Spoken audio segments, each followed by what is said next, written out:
በዘፈን ጋጋታ ሊያፈርሰው አይችል አቅም የለውም ማንም። ተወዳጁ ድምጻዊ ዳዊት ጽጌ ስለ ቴዲ አፍሮ አዲሱ አልበም የሰጠው አጭር የብሔራዊ ደህንነት ካውንስል የሚባለው በአብይ አህመድ የሚመራው ኃይል ያደረገውን ስብሰባ በተመለከተ ዝግ ስብሰባና ያሳለፋቸውን ውሳኔዎች ነገር ኢትዮጵያ ናት ላይ ውረድ ብላል። የግልም በደል በግልም የደረሰብህ እንዳለ ገልጻል። እንግዲህ ያንን በአደባባይ መግለጽ ከቻልክ ልንሰማ ዝግጁ ነን። ያረጃል ያለም ዝና ሰላም የተወደዳችሁ የዩዋስቲ ቤተሰቦች እንደምን አላችሁ? ሁላችሁም ባያላችሁበት ሰላማችሁ ይብዛልኝ። ዛሬም እንደተለመደው አዳዲስ መረጃዎችን ለእናንተ ይዤላችሁ መጥቻለሁ ማለት ነው። በቴዲ አፍሮ ጉዳይ ላይ አርቲስቶች ዝምታቸውን ሰብረዋል። እሱ መረጃዎች ማስመለከታችሁ ነው የሚሆነው። ብዙ የተለያዩ አዳዲስ መረጃዎች ወጥተዋል። አርቲስት ተመስገንም ባለፈው መረጃውን አስመለክቻችሁ ነበር። ከዛ ላይ በተጨማሪ አንዳንድ ነገሮችን ተናግሯል ማለት ነው። እነሱ መረጃዎች ማስመለከታችሁ ነው የሚሆነው። ወደ መረጃዎቹ ነው። ኢትዮጵያ ናት ላይ ውረድ ብላል። የግልም በደል በግልም የደረሰብህ እንዳለ ገልጻል። እንግዲህ ያንን በአደባባይ መግለጽ ከቻልክ ልንሰማ ዝግጁ ነን። ግን ምንድነው የደረሰብህ የሚለውን ጥያቄ ባነሳ ለመመለስ ፈቃደኛ ነህ? ምንም ችግር የለም። በዚህ ስርዓት ነው በቃ ቪክቲም ነኝ የምልህ። ሰዓቱ በዛ ሀገር በነበርኩበት ሰዓት በስሜና ከመጣሁበት እኔ አክቹአሊ አዲስ አበባ ልጅ ነኝ፣ ግን በስሜና ከመጣሁበት ብሔር የተነሳ እንዳለመታደል ሆኖ በጣም ተሰቃይቼ ነው ከሀገር የተሰደድኩት ማለት ነው። የዚህ ስርዓት እኔም ቪክቲም ነኝ ልልህ ፈልጌ ነው። ምናልባት ተሰድጄ ነው ሲባል ሀገር ቤት መኖር የማያስችል ሁኔታዎች ነበሩ ማለት ነው? አዎ ይሄ ሁሉም ላይ የሚደርስ እንደሆነ በእርግጥ ምንም ጥርጥር የለውም። በተለይ የወጣሁበት ማህበረሰብ ስትሊያ ማህበረሰብ የትኛው እንደሆነ ተመልካቾችም ይገምታሉ ብዬ እጠብቃለሁ። ነገር ግን አብይ አህመድ ለሁሉም ጠላት ነው። አንድ ብሔረሰብ ላይ በእርግጥ በከፍተኛ ደረጃ ጭካኔውን ያሳየ ቢሆንም ወጣሁበት ለሚለው ወክየዋለሁ ለሚለውም የኦሮሞ ማህበረሰብ ጭምር በጭካኔ የሚያደርገውን ድርጊት እንግዲህ የኦሮሞ ህዝብም እየተቃወመው የሚገኝ ጉዳይ ነው። እንደው ስለዚህ መሪ ስታስብ ምንድነው? አንተ ወጣት ነህ፣ ብዙ መስራት ትፈልጋለህ። በዚህ ሰዓት ላይ ስደት ሳይሆን በተለይ አርቲስት የጥበብ ሰው ሀገሩ ላይ ሆኖ ከሀገሩ የሚያዩን እየጻፈና ያንን በጥበብ እየገለጸ መኖር ቢችል ነው የሚመርጠው። ግን እንዳንድ ወጣት ይህን አገዛዝ ይህን ዘመን እንዴት ትገልጸዋለህ? ምን መሰለህ እንደምታየው ዋና ዘይት ሆኗል አሁን ህዝብና መንግስቱ። ይሄ የሚታይ ነገር ነው። በቃ የአንድ ሰው አይዲዮሎጂ ነው አሁን እየበጠበጠ ያለው ሰውየው ነው እና እሱ አካባቢ በሱ ጥቅም የሚያገኙ ሰዎች ናቸው እንጂ ሰው እኮ እየኖረ አይደለም መሰለኝ። ወይ ፋይናንሻሊ ወይ ፊዚካሊ ወይ ሜንታሊ እያንዳንዱ ኢትዮጵያዊ ተጎድቷል። እያየ ነው። ዶክተሮች፣ አስተማሪዎች ደስተኛ አይደሉም። በየጊዜው ሰልፍ እየወጡ እየተናገሩ ነው። መሪ ስትሆን ይሄን ካልሰማ ታዲያ ማንን ነው የምትመራው? እና እንደዚህ ደግሞ ሲባል እንዴት እንደዚህ ትላላችሁ? ሙዚቃ ሲወጣ ለምን ትሰማላችሁ? በቃ ለኔና ለኔ ብቻ እኔን የሚደግፍ ብቻ ነው የሚኖረው ከተባለ ይሄ እንዴት ሆኖ ይሆናል? እንዴትስ ይዘለቃል? ከዛ እየጨፈጨፍክ ሰው እያስለቀስክ እያስራብክ እያየ ነው ኢኮኖሚ ሁሉም ሰው የተማረው እንደዚህ እንዴት ይዘለቃል? እና እዚህ ጋር በቃ እንደዚህ ትውልድን የማስተላልፈው እውነት ለመናገር በቃ ሊባል ይገባል። እዚህ ሰዓት ላይ ቴዲ እንዳለው ያለ ቦታ ሲሆን ዝምታ ለበግም አልበጃት አይደል ያለው ግጥሙ ላይ አንድነት ያስፈልጋል። አየህ እዚህ ጋር አንድነት ያስፈልጋል እና በቃ ኖ ሊባል ይገባል። በቃ ከዚህ በላይ ኖ ሊባል ነው የሚገባውና ሳልነግርህ ማላልፈው በጣም የሚሰማኝ ስሜት ኢትዮጵያን የሚያታክል ትልቅ ሀገር በእንደዚህ አይነት ሰዎች መውደቋ ግን ሁሉ ጊዜ ያሳዝነኛል። የእውነት ድንገር ምን ማለት ነው? በእንደዚህ አይነት ሰው ኢትዮጵያ ትልቅ ሀገር ነች። በእንደዚህ አይነት ሰው እጅ ላይ መውደቋ በጣም ያሳዝነኛል። እንግዲህ አገር ቤቱ ሆኖ ቴድሮስ ካሳሁን ይህን ዋጋ ይከፍለዋል።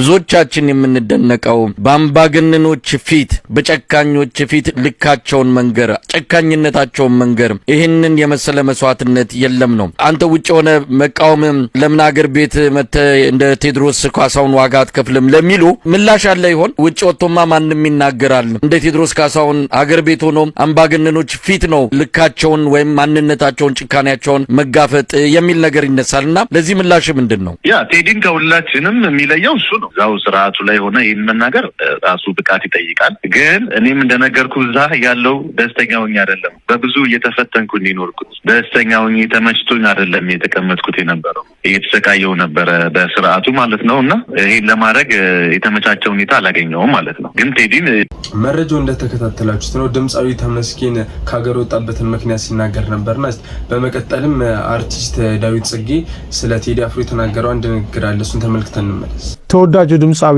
ዳዊት ጽጌ ስለ ቴዲ አፍሮ አዲሱ አልበም የሰጠው አጭር አስተያየት በጣም ደስ የሚል ነው። እስኪ በአጭሩ ላቀርብላችሁ። የኢትዮጵያ የሙዚቃ ሰማይ ላይ ከሚያበሩት ደማቅ ከዋክብት መካከል አንዱ የሆነው ቴድሮስ ካሳሁን ወይም ቴዲ አፍሮ በድጋሚ የጥበብ ማዕበሉን ሊያስነሳ የሰዓታት ዕድሜ ብቻ ቀርቷል። የህዝብን የልብ ትርታ የሚያዳምጠውና ስሜትን ሰርስረው የሚገቡ 5 አልበሞችን ለሙዚቃ አፍቃሪው ያበረከተው ይህ የጥበብ ሰው አሁን ደግሞ 6ኛ ገጸ በረከቱን ይዞ ብቅ ይላል። ይህንን የብዙሃንን የጉጉት ጥማት የሚያረካ አልበም እየተጠበቀ ባለበት ሰዓት ደግሞ የዘመናችን ተወዳጅ ድምፃዊ ዳዊት ጽጌም የደስታ መልእክቱን አስተላልፏል። ዳዊት ደስታውን ለህዝብ ሲያካፍል እንዲሁ በባዶ አልነበረም። በውስጡ ለቴዲ አፍሮ ያለውን ጥልቅ አክብሮት፣ ፍቅርና ትዝታ እያጣቀሰ እንጂ በሙዚቃው ዓለም ቴዲ አፍሮ የራሱን ዜማዎች በማቀንቀን ብቻ አይታወቅም። ለበርካታ አንጋፋና ጀማሪ አርቲስቶች ድንቅ የሆኑ ግጥምና ዜማዎችን በልግስና በመስጠትም ስሙ ይነሳል። ዳዊት ጽጌም የዚህ ቅንነትና በጎነት ተጠቃሚ መሆኑን ወደኋላ መለስ ብሎ በኩራት ተናግሯል። ቴዲ ለጥበብ ሰው ካለው ጥልቅ ፍቅርና ለሥራ ባልደረቦቹ ካለው በጎነት የተነሳ የኔ ዜማ በተሰኘው አልበሜ ውስጥ የተካተቱትን ቻል ዘንድሮና ባዮ ባዮ የተሰኙ ተወዳጅ ሙዚቃዎችን አበርክቶልኛል በማለት የተደረገለትን የጥበብ ውለታ ምንጊዜም ከፍ ካለ አክብሮትና ምስጋና ጋር በልብ ውስጥ መኖሩን አሳይቷል። የብሔራዊ ደህንነት ካውንስል የሚባለው በአብይ አህመድ የሚመራው ኃይል ያደረገውን ስብሰባ በተመለከተ ዝግ ስብሰባና ያሳለፋቸውን ውሳኔዎች ነግረናችሁ ነበር። ይህንን ውሳኔ ተከትሎ በሁለቱ ከተማ አስተዳደርና በክልሎች የኮማንድ ፖስት እንዲቋቋምና ፕሪ ኢሌክሽን ከምርጫ በፊት፣ ዲዩሪንግ ኢሌክሽን በምርጫ ጊዜና ፖስት ኢሌክሽን ከምርጫ በኋላ የሚፈጠሩ ሁኔታዎችን የሚቆጣጠር ተብሎ ለቀጣዩ 3 ወር አገሪቷ በወታደራዊ እዝ ሰንሰለቱ እንድትመራ የሚል አቅጣጫ ተቀምጧል። ይሄን በተመለከተ ውሳኔውን ተከትሎ በአዲስ አበባ ምን አይነት አደረጃጀት ይፈጠራል የሚለው በጥንቃቄ እየተከታተልን ነው ብለናችሁ ነበረ። መረጃው ሙሉ በሙሉ ተጠናክሯል። የፒዲኤፉ ልናየው እንችላለን። ከጎን መረጃው እንደሚያሳየው አዲስ አበባ ከሚያዝያ 1 2018 ጀምሮ እስከ ሐምሌ 10 2018 ዓመተ ምህረት ድረስ በኮማንድ ፖስት ቁጥጥር ስር ነው የምትቆየው። ይሄ የአገዛዙ ብያኔ ውሳኔ ነው። ይሄ መንግስት አስተዳደር ምናምን የምትለው ፕሪቴንድ ሊያደርግ ይችላል፣ ያለ ምናምን ሊያስመስል ይችላል። አጠቃላይ አገሪቷ አጠቃላይ ከተማዋ አዲስ አበባ የምትመራው በኮማንድ ፖስት ነው የሚሆነው። የኮማንድ ፖስት ውስጥ እነማን ይሳተፋሉ? በ100 ቀናት ውስጥ ይሄ ኮማንድ ፖስት የተሰጠው ተልእኮ ምንድን ነው የሚለውን በዝርዝር እናቀርብላችሁ። የአገዛዙን እቅድ ለማስፈጸም በኮማንድ ፖስቱ አደረጃጀት ውስጥ ምንድነው እየተከናወነ ያለውን ነው የሚለውን ነው ቀዳሚ የምናደርገው። ቀዳሚው በመረጃው መሰረት በ11 ክፍለ ከተሞች የሚገኙ የየክፍለ ከተማው የፖሊስ አዛዦችን በተመለከተ በ11 ክፍለ ከተማ በእያንዳንዳቸው የፖሊስ አዛዦችን ክፍለ ከተሞች የሚገኙ የየክፍለ ከተማ ፖሊስ አዛዦች፣ ምክትል ኮሚሽነሮች እንዲሁም የትራፊክ መምሪያ ኃላፊዎች የማንነት ማጥራት ፐርሰናሊቲ ክሊራንስ፣ የብሔራዊና መረጃ ደህንነት የሰርቪላንስ ኦፊሰሮች የመረጃ ማሰባሰብ ስራዎች እንዲያከናውኑ ትዕዛዝ ተሰጥቶ ተከናውኗል። የማንነት ማጥራት እንዲሰራ የምን በ11 ክፍለ ከተሞች የሚገኙ የየክፍለ ከተማ የፖሊስ አዛዥ፣ ምክትል አዛዥ ወይም ምክትል ኮሚሽነሮች እንዲሁም የትራፊክ መምሪያ ኃላፊዎች የማንነት ማጥራት ፐርሰናሊቲ ብሔረሰባዊ ማንነታቸው የሚለው በደም ክሊርሊ እንዲመዘገብ ነው። ይህን እንዲሰሩ በብሔራዊ መረጃና ደህንነት የሰርቪላንስ ኦፊሰሮች ናቸው ምድብ ተሰጥቷቸው የነበሩት። መረጃውን አሰባስበው አቅርበዋል። ከዚህ ጋር በተያያዘ በፌዴራል በሚባለው ተቋማት ውስጥ የሚሰሩ በተለያዩ ኃላፊነቶች የሚሰሩ እንዲሁም የመንግስት ተሽከርካሪ የሚጠቀሙ ኃላፊዎች መደበኛ ስራቸው እንደተጠበቀ ሆኖ የብሔራዊ መረጃ የክትትል ኦፊሰር ስራን በተደራቢነት እንዲሰሩ ተደርጎ ቆይቷል። ይሄም ስራቸው 7ኛው ዙር ምርጫ እስኪጠናቀቅ ድረስ እንደሚቆይ በብሔራዊ መረጃና ደህንነት ኮሌጅ ለ1 ወር ስልጠና ተከታትለው አዲስ አበባ ፖሊስ ኮሚሽን አመራሮችን የማንነት ማጥራት ስራ አጠናቀው አቅርበዋል። ጥብቅ ስለላ ሲከናወንባቸው የነበሩ የስለላ ስልቶችን የመረጃውን ሁኔታ የተከታተሉና የተነተኑ አካላት በአራት መሰረታዊ ዘርፎች ላይ መመስረቱን ጠቅሰዋል። አንዱ የፖሊስ አመራሮቹ የሚጠቀሙበት የሞባይል ስልክ ሲበረበር ክትትል ሲደረግበት ሳያውቁት የፖሊስ አመራሮቹ ክትትል ሲደረግባቸው ቆይተዋል። በዋነኛነት ያነጣጠረው የአማራ ተወላጅ የሆኑት ላይ ነው። ዞረ ማምለጫ የለም። ማንነትን መሰረት ያደረገ ጥቃት በሚሰነዘርበት የፖለቲካ ሂደት ውስጥ አገዛዙ ስር ስለተሸጎጥክ እንደማትድን ተመልከት። 2 የፖሊስ አመራሮቹ የሚጠቀሙበት የማህበራዊ ሚዲያ አካውንት ሲበረበር ክትትል ሲደረግበት ቆይቷል። 3 የፖሊስ አመራሮቹ የሚያዘወትሩበት የመዝናኛ ቦታ ክትትል ሲደረግ ቆይቷል። 4 የፖሊስ አመራሮቹ የሚያደርጉት ማህበራዊ ግንኙነት ከማጋር መቼ፣ የት፣ ለምን ይገናኛሉ የሚለውን ክትትል እንዲያደርጉ በዚህ በ4 ዘርፎች ላይ ክትትልና የመረጃ ማሰባሰብ እንዲደረግ ትዕዛዝ ተሰጥቷል።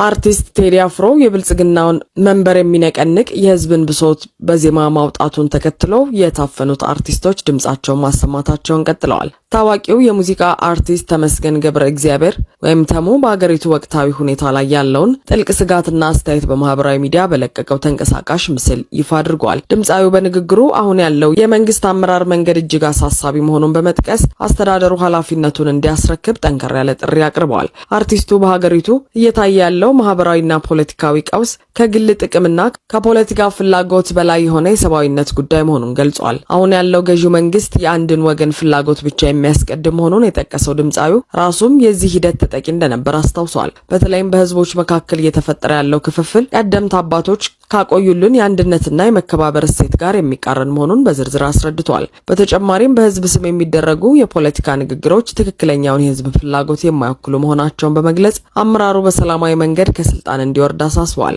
ጠቅላይ ሚኒስትር አብይ አህመድ እባክህ ኢትዮጵያ አናት ላይ ውረድ ሲል የተናገረው አርቲስት ተመስገን በማህበራዊ ሚዲያ ተጠቃሚዎች ዘንድ ከፍተኛ ትኩረት ያገኘ ሲሆን በአገሪቱ ታዋቂ ግለሰቦች መካከል እየታየ ያለውን የአቋም መግለጫ ይበልጥ እንዲጎላ አድርጎታል። በተመሳሳይ ከዚህ ቀደም እና አዳነች አቤቤ በመስቀል አደባባይ ወጣቱ ለጦርነት ለመማገር ጥሪ ሲያቀርቡ ለቅስቀሳ የጠሩት ዲሽታጌና ታሪኩ ጋንጋሲ ወጣቶች ወደ የትም አትሂዱ ሰላም ነው የሚሻለን ሲል የናዳነችን ቅስም እንደሰበረ ይታወሳል። በዚህ ንግግሩ ከአገዛዙና ከደጋፊዎቹ ብዙ ጫና የደረሰበት ዲሽታጌና አሁንም የቆመበትን ሀቅ አሳይቷል። ከ2 ቀን በፊት በማህበራዊ ትስስር ገጹ ባሰራጨው ጽሑፍ መልካም መንግስት ማለት ለኔ ዜጎችን ጩኸት የሚሰማና የሚያስተካክል እንጂ ጩኸታቸውን በቁራ እየመሰለ የሚሳለቅባቸው አይደለም ሲል አብይ ቁራ ጩኸት ሲሉ የገለጹትን የህዝብ ድምጽ እንደሚደግፍና ጠቅላይ ሚኒስትሩ እንደተሳሳቱ በድፍረት ጽፏል። ሌላ በኩል አገዛዙ በቴዲ አፍሮ ላይ የሚያደርሰውን ጫና ተከትሎ በሰራው ዘገባ ዙሪያ ዶቼቬሌ ተጨማሪ ማብራሪያ ሰጥቷል።